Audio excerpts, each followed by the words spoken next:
Exercise 6.1 question number 5 POQ is a line।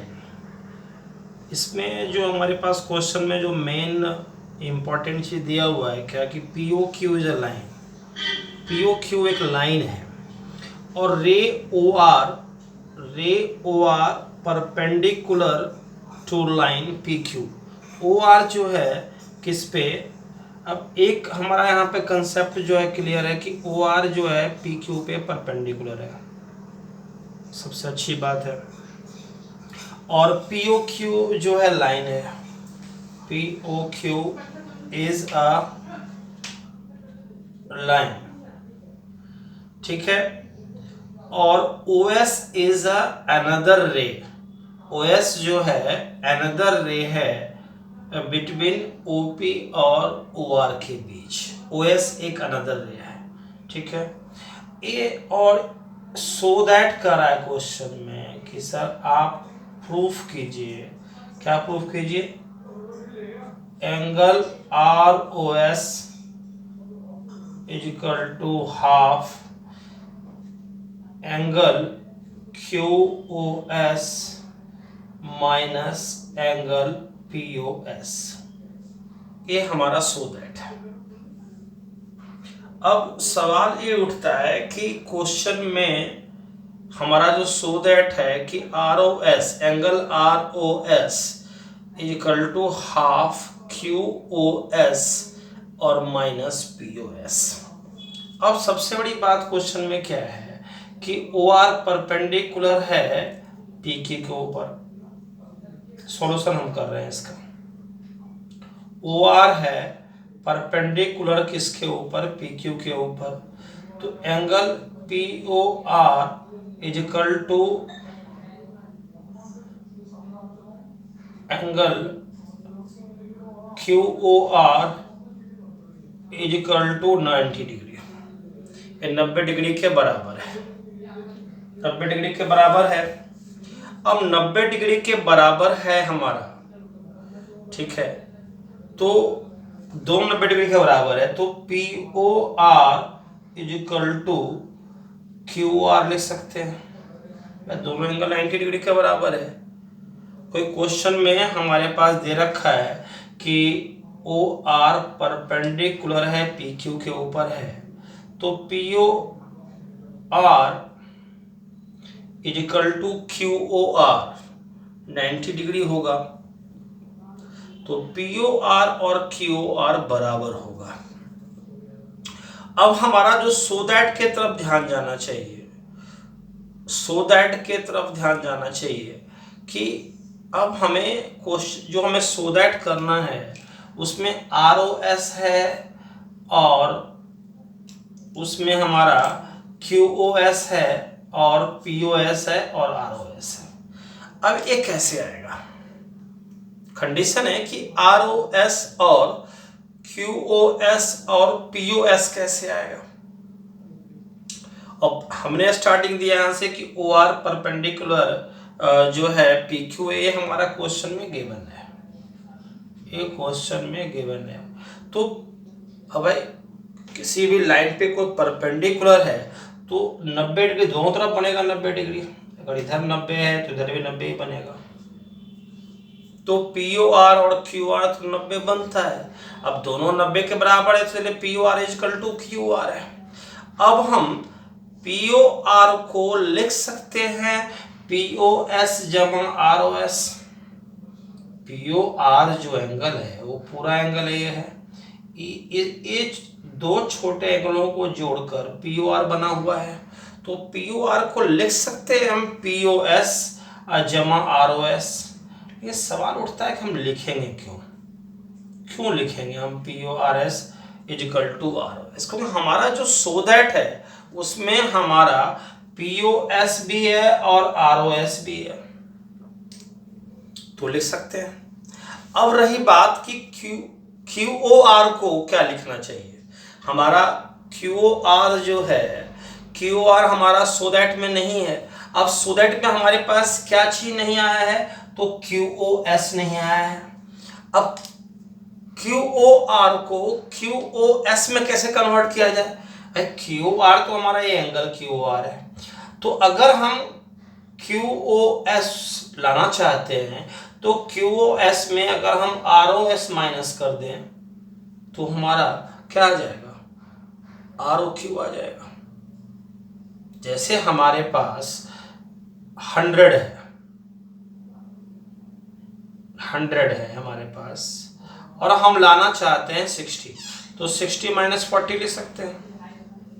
हमारे पास 90 है, हम लाना चाहते हैं 70, तो 70 माइनस 20 ले सकते हैं। सेम कंडीशन यहाँ पे भी है कि आपका क्वेश्चन में आर ओ क्यू दिया हुआ है, क्यू आर दिया हुआ है, आपने क्यू आर लिखा है, आपको क्यू एस में कन्वर्ट करना है, तो क्यू ओ आर को लिख सकते हैं आप क्यू ओ एस और माइनस आर ओ एस लिख सकते हैं,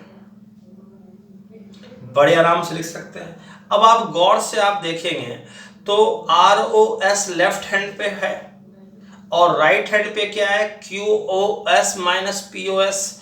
आप यहाँ पे ध्यान रखिए, अपना हमेशा आंसर पे ध्यान रखिए कि आपका आंसर क्या है। अब लेफ्ट में हम आर ओ एस रखते हैं जो सो दैट के अकॉर्डिंग, अब राइट का आर ओ एस को भी लेफ्ट लाएंगे तो साइन चेंज हो जाएगा। Very good.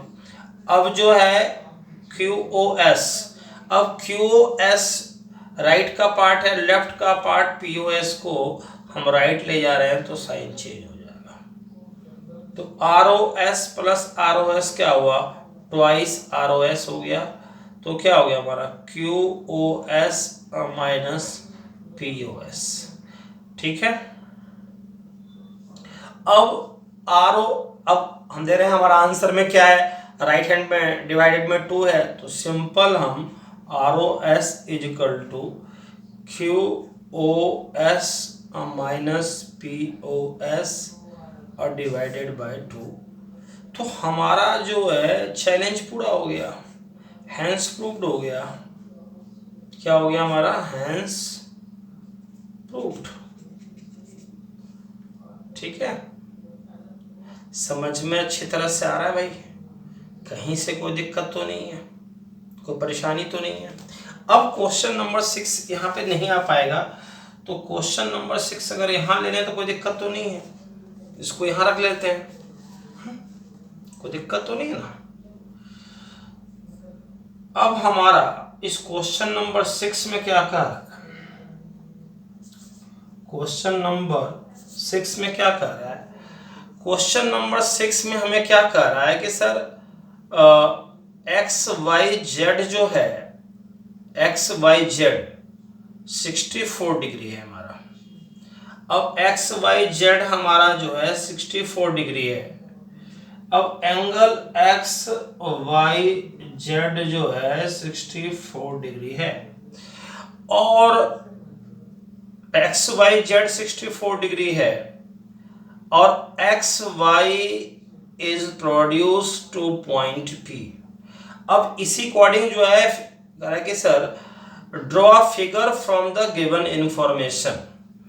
अब इसी इंफॉर्मेशन से हमें फिगर बनाना है। अब एंगल है हमारा X Y Z, X Y Z जो है हमारा एंगल है। अब उसको एक्स वाई को प्रोड्यूस किया गया है पॉइंट पी तक। ठीक है ना। अब जैसे हमारा एंगल ए है, ए एंगल है एक्स वाई और जेड, ये एंगल हो गया। अब एक्स वाई को प्रोड्यूस किया गया है पॉइंट पी तक, एक्स वाई को बढ़ाया गया है कहाँ तक, पॉइंट पी तक बढ़ा दिया भैया। अब कह रहा है कि sir draw figure from the given information if ray Y Q bisect angle Z Y P. एक वाई क्यू, एक अनदर रे है वाई क्यू, एक अनदर रे है वाई क्यू। अब वाई क्यू एक अनदर रे है जो एंगल जेड वाई पी को क्या कर रहा है, बाइसेक्ट कर रहा है, जेड वाई पी को बाइसेक्ट कर रहा है। दो बराबर भाग में बांट रहा है। अगर इसकी वैल्यू x होगा तो इसकी वैल्यू भी x होगा। बाइसेक्ट का मतलब होता है दो बराबर भागों में बांटना, मतलब कि एंगल ZYP YQ, क्वेश्चन रहेगा YQ जो है, YQ जो रे YQ है वो बाइसेक्ट कर रहा है किसको, बाइसेक्ट, क्वेश्चन में दिया हुआ है बाइसेक्ट कर रहा है एंगल ZYP को बाइसेक्ट कर रहा है। अब ZYP को बाइसेक्ट कर रहा है तो इसका मतलब हुआ कि इसको दो बराबर भागों में बांट रहा है। तो ZYQ is equal to angle PYQ is equal to x, बराबर हो गया हमारा। अब क्वेश्चन में एंगल XYZ ये इसकी जो वैल्यू दिया हुआ है 64, ये क्वेश्चन में दिया हुआ है। अब हमें क्वेश्चन में पूछा क्या है कि सर आप बताइए कि XYQ angle XYQ question mark और reflex QYP, reflex angle QYP sir निकालना है आपको। अब XYQ, अब एंगल XYQ निकालने के लिए XYZ तो होना बहुत जरूरी है प्लस ZYQ। अगर हम एंगल XYQ निकालना चाहते हैं तो इसके लिए हमारे पास क्या होना चाहिए, एंगल XYZ अब प्लस क्या होना चाहिए, ZYQ होना चाहिए। भैया ये तो हमें पता है 64, लेकिन इसकी वैल्यू तो x ही है, भी मालूम नहीं है। तो अगर हम x को फाइंड आउट कर लें तो एंगल XYQ हमारा फाइंड आउट हो सकता है, बड़े आसानी से हो जाएगा।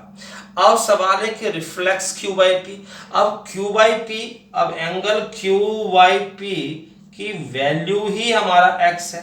अगर x हमारा फाइंड हो गया तो रिफ्लेक्स QYP क्या होगा, रिफ्लेक्स बताया था कि रिफ्लेक्स एंगल हमारा क्या होता है, 180 से बड़ा होता है और 360 से छोटा होता है। तो सीधा हो जाएगा reflex QYP is equal to, जिस एंगल का रिफ्लेक्स निकालना है उसी एंगल को किसमें 360 डिग्री से माइनस कर देना है, 360 डिग्री में माइनस कर देना है उस एंगल को, क्योंकि वो एंगल अगर रिफ्लेक्स एंगल है तो वो 180 से बड़ा होगा और 360 से छोटा होगा। तो रिफ्लेक्स एंगल निकालना है तो उस एंगल को 360 में से माइनस कर दो, सेम उस एंगल को जिस एंगल का रिफ्लेक्स निकालना है। अब साफ दिखाई पड़ रहा है भैया कि 360 डिग्री रिफ्लेक्स एंगल की जो हमारी QYP की वैल्यू है वो x है। दोनों आंसर हमारा x पे टिका हुआ है कि भैया x निकला कि हमारा कहानी ओवर हो जाएगा। अब सवाल उठता है कि x निकलेगा कैसे। अब बड़े आसान तरीका है कि XY को प्रोड्यूस किया गया है P पॉइंट तक, तो XYP लाइन होगा हमारा, XY को P पॉइंट तक बढ़ाया गया है। कि XYZ 64 है, XY produce to point P, तो XY को P पॉइंट तक बढ़ाया गया है। तो इसका मतलब हुआ कि XYP जो है एक लाइन है, XYP इज अ लाइन, ये हमारा लाइन है। अब XYP एक लाइन है तो इसका मीनिंग क्या हुआ कि YZ और YQ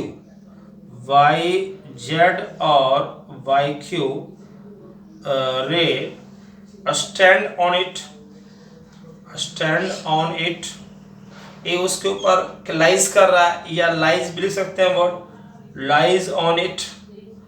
इसका मतलब क्या हुआ कि अगर ऐसा कंडीशन है तो angle XYZ plus ZYQ plus QYP is equal to 180 degree. आप लीनियर पेयर भी कर सकते हैं, स्ट्रेट लाइन में कर सकते हैं, कोई दिक्कत नहीं है।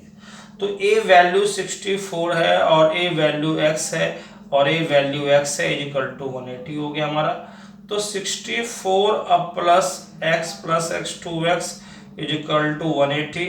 अब 2x is equal to 180 upon में, सॉरी -64 अपॉन में, क्यों भैया, ए प्लस 64 है तो लेफ्ट से राइट जाएगा तो माइनस होगा, अपॉन क्यों होगा, 2x इज इक्वल टू 6 4 10 हो गया, और 10 में गया 4 तो 6, और 7 में 6 गया 1, तो x इज इक्वल टू हमारा हो गया सर 116 अपॉन में 2 कट गया हमारा सर, 2 5 जा 10 और 2 8 जा 16, तो कितना आ गया हमारा 58 डिग्री। पहले से डिसाइड हुआ पड़ा भैया कि एक्स वाई क्यू कैसे निकलेगा, एक्स वाई क्यू कैसे निकलेगा, तो angle X Y Z plus Z Y Q सब पहले बता रखे हैं। 64 इसकी वैल्यू है, ए एक्स हमारा है 64 प्लस 58,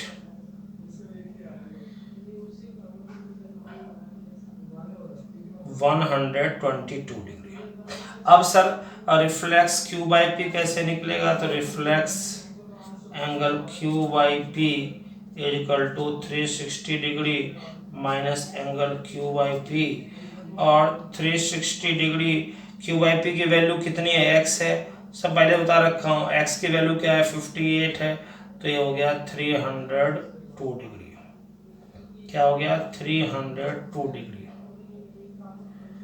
तो बच्चों अब 302 डिग्री आप देख रहे हैं, 302 डिग्री क्या है, 180 से बड़ा है और 360 से छोटा है। उस दिन मैंने क्वेश्चन चेंज नहीं किया था होमवर्क में, और अब होमवर्क बनता है इसका कि मैं क्वेश्चन चेंज कर दूं ताकि जो है आप प्रैक्टिस ढंग से कर सके, ठीक है ना। तो क्वेश्चन नंबर हम होमवर्क जो इसका हम दे रहे हैं ताकि क्वेश्चन को हम चेंज करके दें। अब क्वेश्चन नंबर हम 1 से स्टार्ट करते हैं चेंजिंग। अब 1 से अगर हम स्टार्ट करेंगे चेंजिंग इसका, अब क्वेश्चन नंबर 1 क्या हो सकता है इसका, अब क्वेश्चन नंबर इसका जी 1 क्या, देखिए खाली हम डिजिट चेंज करेंगे। अब एक्सरसाइज आपका 6.1 ही रहेगा, लैंग्वेज सारा कुछ वही रहेगा, सिर्फ हम डिजिट चेंज करेंगे ताकि आप प्रैक्टिस कर सके, फिगर भी वही रहेगा, सब कुछ वही रहेगा, सिर्फ हम डिजिट चेंज करेंगे ताकि आपका प्रैक्टिस में कोई दिक्कत ना हो। Angle AOC plus angle BOE को हमने 80 कर दिया है, और BOD AOC प्लस BOE को हमने 80 कर दिया है, और BOD को एंगल BOD को हमने 30 कर दिया है। बाकी आपको सब कुछ सेम इट इज़ है, सेम इट इज़, कोई भी चेंजिंग हमने नहीं किया है, खाली हमने डिजिट को चेंज किया है। बाकी आपका सेम है कि फाइंड, मैं वो भी ले लेता हूँ थोड़ा सा, find angle BOE and reflex angle COE, ठीक है ना, बाकी सेम एज है, बाकी सेम एज है।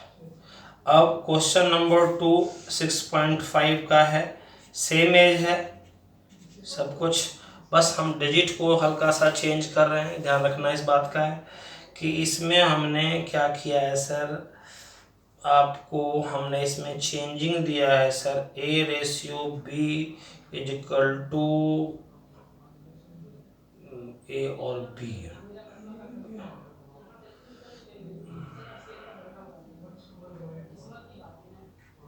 6/4 कर दिया है, ठीक है सर। और बाकी सब कुछ सेम है कि फाइंड C, सब कुछ सेम है।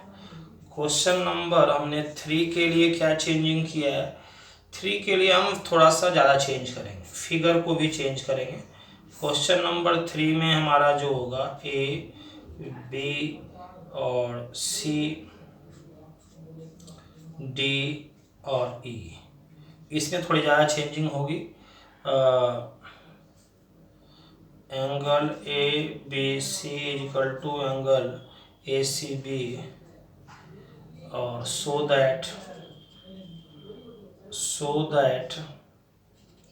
so that angle ABD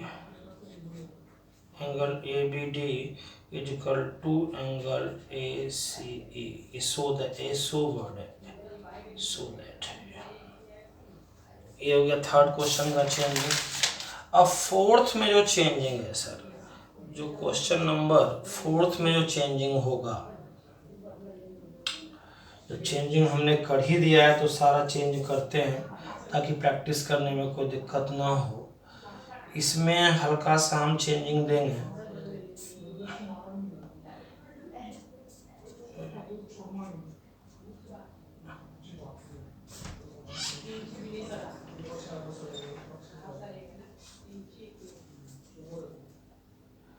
ये हमारा है P Q R S। तो इसमें जो है sir P plus Q is equal to R plus S है और AOB लाइन है, बाकी तो सेम एज है, बाकी सेम एज है। क्वेश्चन नंबर 5 के लिए जो रहेगा चेंजिंग, 5 के लिए जो चेंजिंग रहेगा सर आपका, इसमें भी थोड़ा सा मैं चेंज करता हूँ, फिगर को चेंज करता हूँ। इसमें भी चेंजिंग करना पड़ेगा सर, ज़्यादा चेंजिंग करना पड़ेगा, कोई बात नहीं, मज़ा आएगा तभी बनाने में आपको। AOB C और D। इसमें हमारा चेंजिंग क्या रहेगा सर, इसमें रहेगा, क्वेश्चन ज़्यादा चेंज हुआ है। In figure AOB is a line, ray OC is perpendicular to line AB, और OD is another ray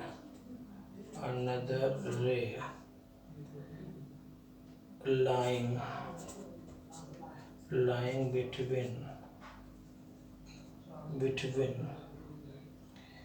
rays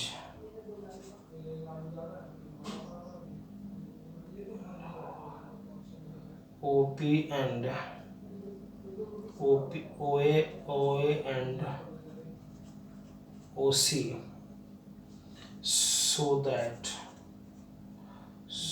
that angle ROS, angle COD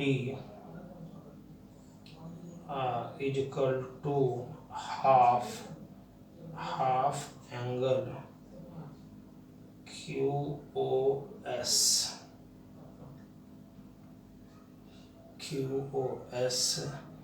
तो BOD minus POS minus AOB, ये changing हुआ इसमें sir. Question number 6, तो practice अच्छा हो जाएगा आपका। यहाँ पे भी थोड़ा सा, यहाँ पे वैल्यू चेंज करता हूँ, क्वेश्चन सेम रहेगा, सेम एज रहेगा क्वेश्चन, सिर्फ वैल्यू चेंज करता हूँ। यहाँ पे आपका हो गया angle XYZ is equal to 70 degree में, ठीक है। उसके बाद बाकी सेम है, बस इसमें और कोई चेंजिंग नहीं है, सेम एज क्वेश्चन है, सेम एज है, सब कुछ सेम है। यहाँ भी फाइंड वही करना है, सब कुछ सेम है, XYQ और रिफ्लेक्स एंगल QYP, ये है सर। ज़्यादा हमने चेंजिंग नहीं किया है, बस थोड़ी बहुत हमने चेंजिंग किया है। क्वेश्चन हो गया हमारा, ये सारा होमवर्क में रहेगा, 6 क्वेश्चन। उसके बाद एक एग्जाम्पल हल्का सा है, सेम क्वेश्चन है एग्जाम्पल का, एग्जाम्पल नंबर 3 है। एग्जाम्पल नंबर 3 में क्या कह रहा है कि sir P Q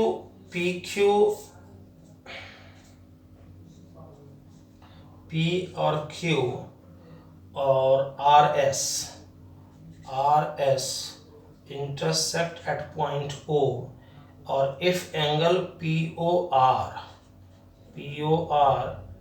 ratio ROQ, POR और ROQ का जो रेशियो दे रखा है 5:7 है, और सारे ऑल एंगल्स निकालने हैं। ऑल एंगल्स मतलब सारे ऑल एंगल 4 एंगल्स हैं।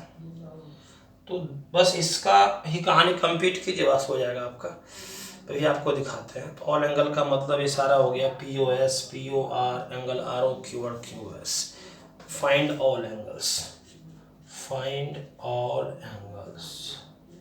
ये क्वेश्चन का हम यहाँ चेंज कर देंगे।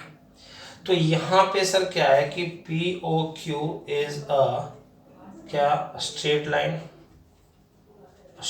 लाइन है, ठीक है।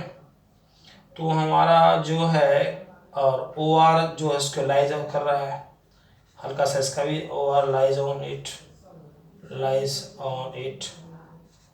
तो यहाँ हल्का सा लीनियर पेयर का भी यूज कर सकते हैं आप, और स्ट्रेट एंगल का भी यूज कर सकते हैं, कोई दिक्कत नहीं है। Angle POR plus angle QOR is equal to 180, linear pair हो गया हमारा। और रेशियो में है तो आप यहाँ दिखा सकते हैं कि लेट POR जो हमारा हो गया 5x और एंगल ROQ जो हो गया हमारा वो 7x हो गया। अब रेशियो में है तो एक कॉमन नंबर से डिविजिबल है, हमने कॉमन नंबर को x मान लिया, तो 5x plus 7x is equal to 180, तो 12x is equal to 180, x is equal to 180 upon में 12 बन जाए 12, और 12 5 जा 60, 15 डिग्री। और अब बड़े आसानी से निकल जाएगा, POR is equal to 5x है तो 5 मल्टीप्लाई 15 75 डिग्री, और ROQ हमारा है 7x, 7 मल्टीप्लाई 15 डिग्री तो 105 डिग्री। अब बड़े आसानी से निकल जाएगा कि POR is equal to angle SOQ is equal to 75 degree, क्यों वर्टिकल अपोजिट एंगल, और ROQ is equal to angle POS is equal to 105 degree, vertical opposite angle. Vertical opposite का हमारा साइन ऐसे होता है, जस्ट बिल्कुल साइन ऐसे होता है कि दो लाइन एक पॉइंट पर इंटरसेक्ट हो रहा है, तो आमने सामने के जो एंगल होते हैं वो वर्टिकली अपोजिट एंगल्स होते हैं। वो क्या होते हैं हमारे वर्टिकली अपोजिट एंगल होते हैं। बस एक क्वेश्चन सेम एज दे देता हूँ होमवर्क में आपका। यहाँ पे AOB सेम नाम ही दे देता हूँ, कोई दिक्कत नहीं है। POS और ROQ सेम एज क्वेश्चन है, बस मैंने खाली डिजिट चेंज कर देना है कि POR is ratio ROQ is equal to 8:4। Find all angles, घर पे रहिए, मुस्कुराते रहिए, ऑल इज वेल। जो होमवर्क दिया ढंग से कर लीजिए।